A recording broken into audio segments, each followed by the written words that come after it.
Hello, welcome back.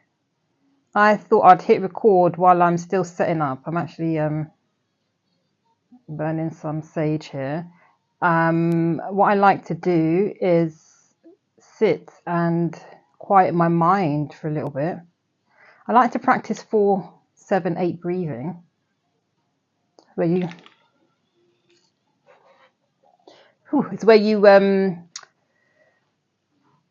you breathe in for 4 seconds, you hold it for 7 seconds, and you breathe out for 8 seconds. It's a great breathing technique. It's good for resetting the central nervous system.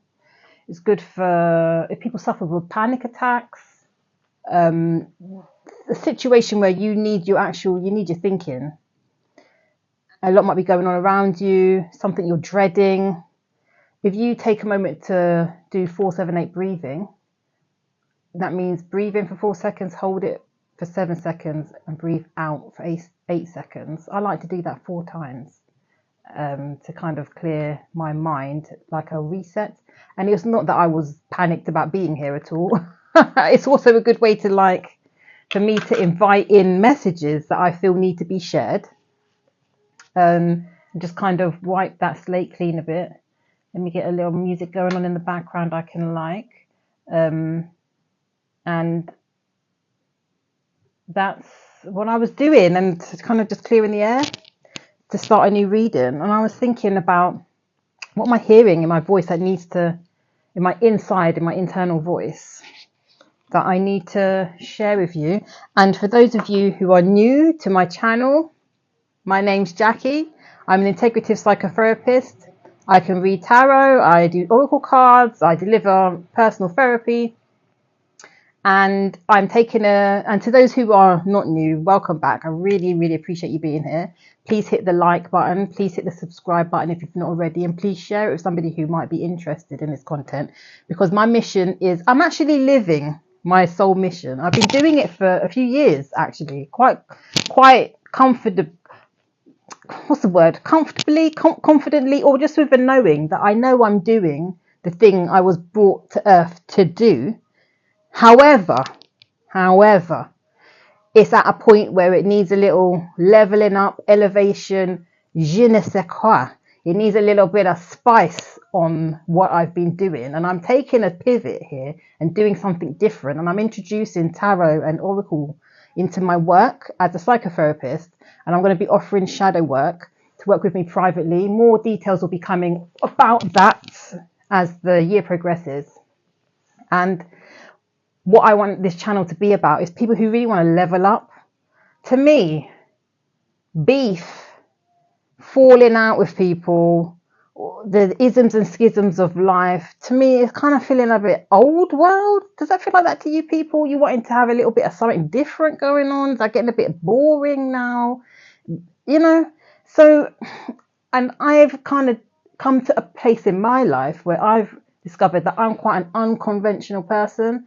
And that doesn't suit everybody. And some people it does, and some people it doesn't. And just being okay with that. And that's the message I got here of wanting to share with you about something about being unconventional. Perhaps people listening to this and they themselves are a bit unconventional. They can't quite fit in places. And you know what? Take it as a blessing. Take it as a blessing. Today, I'm going to be using the emotion deck. I'm going to be using Sacred Oracles deck, and I'm going to be using another Sacred Symbols and Sacred Destiny deck. And at the end, we can get a little bit extra from tarot if there's any specifics that I feel need to come into that. But something about being unconventional, and it just being used to being that square peg in a round hole, not being picked, not being chosen, rejection, feeling as though why are they doing it this way, but they've chose to do it that way, and having to walk away. However, there's the beauty in it, and with beauty and pain strangely have a paradoxical relationship.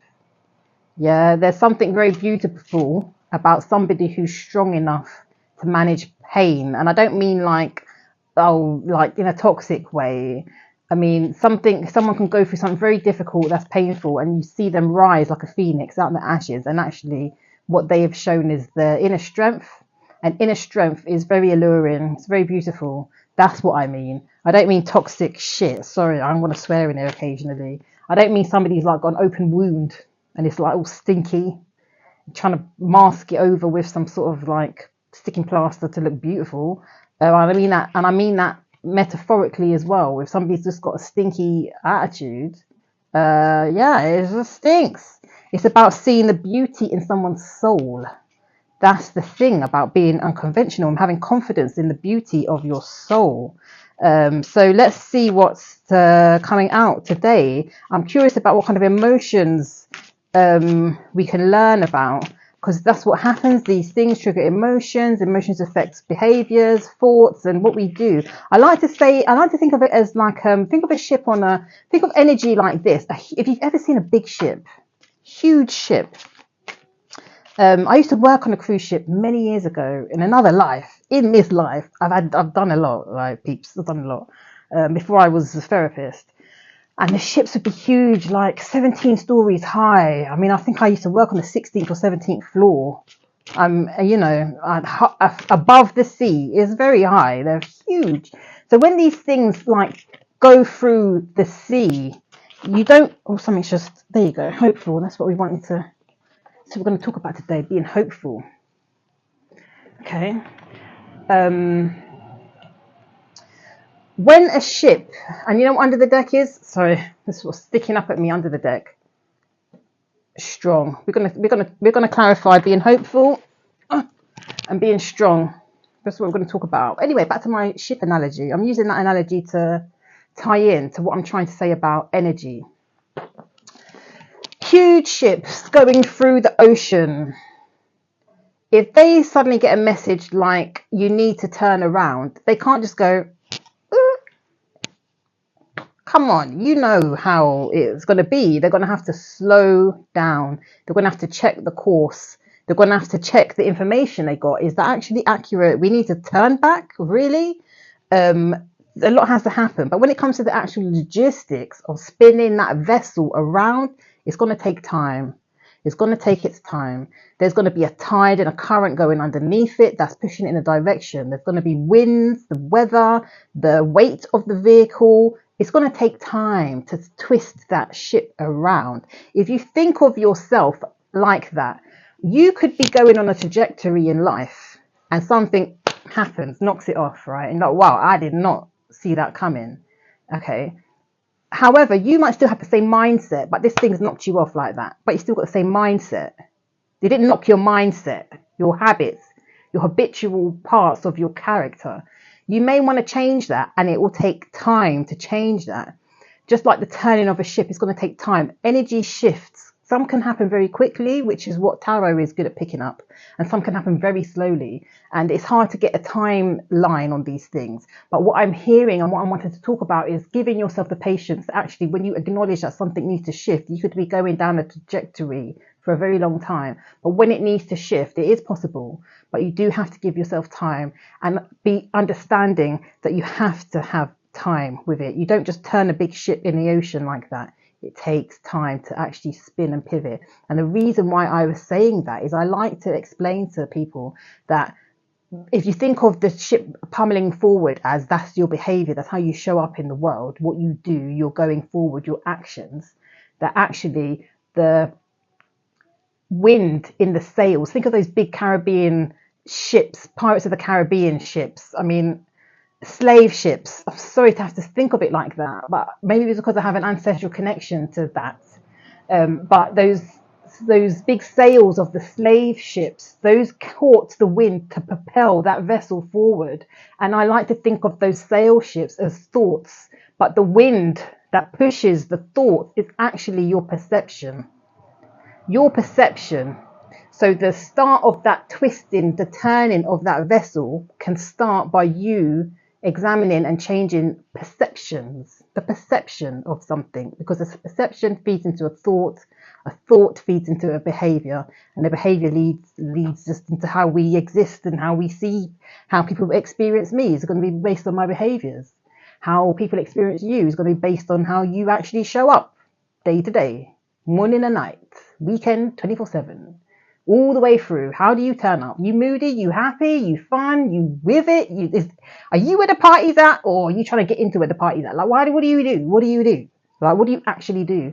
So behavior is actually influenced heavily by perception, and perception can interfere with how we see other people seeing us.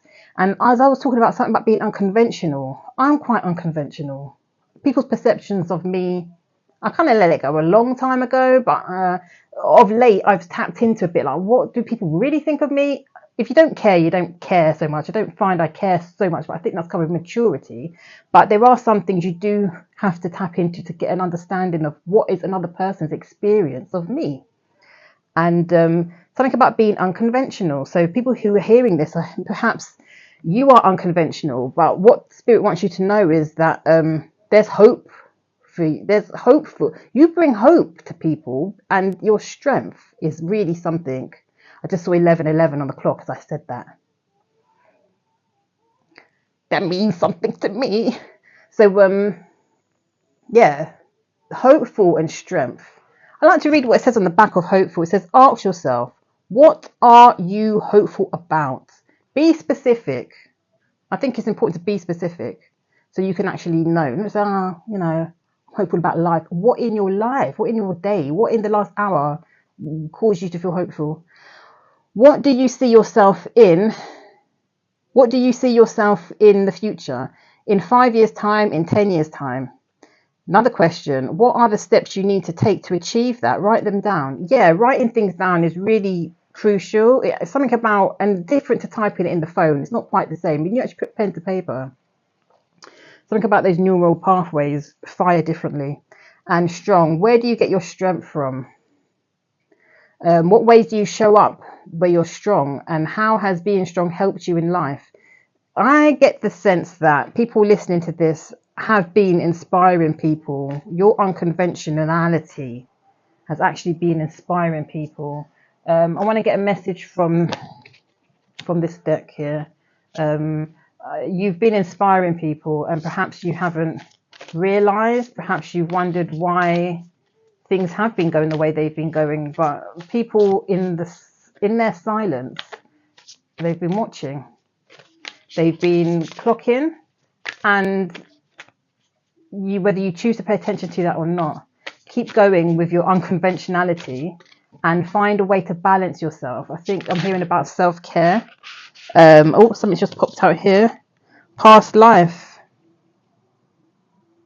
Perhaps in the past you were a leader then, and you're an unconventional type of leader now, but we've got past life here. So this is about before. Everything has an antecedent aspect to a thing. And what I mean by antecedent is just a behavioral term in psychological behavioral stuff. It means before, what happened before. And that's what I'm getting from this. And the number here is 14, if that means anything to somebody. 4 and 1 together make 5. 5 is the number of change. In order for things to change now is because something happened before. So acknowledging of things before and what led to you being unconventional. Something led to that unconventionality, and it's put you in good stead because people are hopeful. It causes you to be hopeful, and it brings you a lot of strength. And it's time to give yourself credit for the successes you have had in life. I want to pull from another oracle deck and see what Spirit can guide us with this. Spirit, my higher self, your higher selves, collaborating here in this message. We don't want any wicked or evil sent this way. That's what I was meditating and burning the sage for about. People might watch this and you don't know. There's all kind of people out there with odd intentions. Not everybody's got your highest goods out there for you. So Them kind of wicked something people there for one way. Right. Angels are standing at those portals to block it. Praise God. So what's needing to be known about this journey? Delight. Oh, how beautiful. Delight. I actually want to read the message from this, and underneath, as I put it up, I've seen wisdom. I was talking about wisdom in a previous post. I've got wisdom here as well. And I don't think these things happen by coincidence when they flash up and show. It's a way of spirit saying, hey, Jack, someone out there needs to hear this. Someone out there needs to hear that. Someone needs to know that even if they feel in some way rejected by something, you are a delight. You're not for everybody, but you are for you, and you are for this life, and you do have purpose, and you are going to succeed if you just keep in the work. But it really starts with understanding the past. Clinging on sounds desperate, but staying hopeful. And there's strength. Hopeful and strength are just, to me, they are one of similarities, because it takes a lot of strength to remain hopeful in times when you don't feel hopeful, but having that kind of positivity, delight. Let me see what this book has to say about that, because I really do like the messages. I don't know them all off by heart, but I'm going to read Delight to you. And please hit the like button and share this with somebody who you think will find it helpful, because this is about spreading light to those dark places in our lives where we want to elevate. I want us all to elevate. Let's elevate. Let's elevate in 2025. Delight. Sparrow in the spring grass. The sparrow gains its power from the numbers. What? The sparrow gains its power from its numbers in clusters. So you got to keep reading, otherwise, anyway. In clusters, sparrows eat and forage, and predators are distracted and deterred, even intimidated by their numbers. Okay, so they hang out in a crew. You see me on top boat? They hang out in a crew. Do you remember in the other video, if you watched it, I said talk about your soul tribe? These little delights hang out in a crew. They might look sweet, but listen, don't bad them up, because they might bad you up. All right. As I was saying, security and joy in numbers is a lesson of the sparrow. Within their community, sparrows are always busy, living a life fully. Okay, they're about living their best life. I like that. That's lovely. Many cultures align the meaning of the sparrow with joy. And in the Middle Ages, the sparrow was thought to relieve suffering, help one triumph over hardship, and bring joy. That's really beautiful. Let's need a little bit more. Spirit wants you to know a little bit more. The sacred landscape wants you to know. The light is expanding in your life. Clap your hands with glee. Yeah, I'm about that. I'm clapping for you. If no one's clapping for you, I am. I'm clapping for you, right? Spend time with others. Go to a community gathering. Host a party. I love a party, me.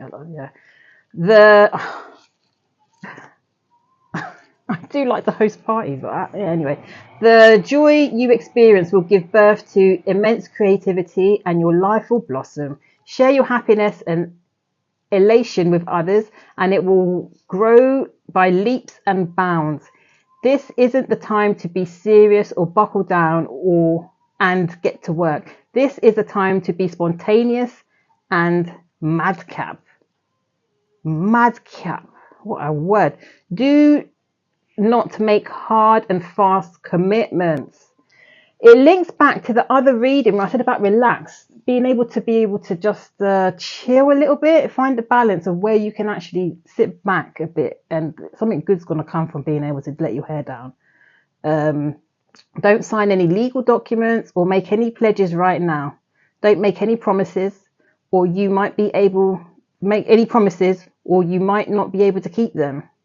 Give yourself permission to have fun, lots of fun, especially in communities with others. Yeah, there's really a valuable lesson in having fun. It doesn't get it doesn't always get taught how to do it in a healthy way. But what I'm getting from this is by understanding antecedent things that happened before, past life experiences. It doesn't have to just be in this one life. I think soul migration is a real thing. Your soul's had many experiences. So from that, you can be hopeful, and it is very strengthening. And you are a delight. So thank you for being here. I really appreciate it. Hit that like button, subscribe, come back for more, and share this with somebody who you think will value this message. And I've really enjoyed this. So thank you.